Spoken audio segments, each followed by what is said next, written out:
Welcome to Low-Key PD. In this video, we're going to explore the date questions in Google Forms. So I've added a question to my form and made sure that it is a date style question. And it shows up a lot like any other question. It's going to ask you for a name for the question or a title, and you can add a description. And what you'll probably see when you create this question is underneath it will ask for a month and a day. Right? If you want more information than that, go to more options, and then you have the opportunity to include a specific time and or the year. So let's turn on the year.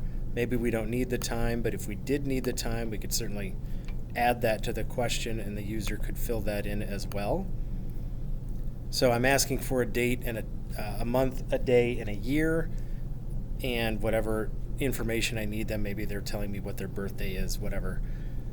If I open this and preview it, right, you'll notice I can type in the year, but I also see this little calendar icon. So if I want to, I may be able to more quickly find the date that I'm looking for by opening the calendar and then simply scrolling to it a little bit faster and then selecting it. Right, so let's say April 12, and that's the date I'm going to enter.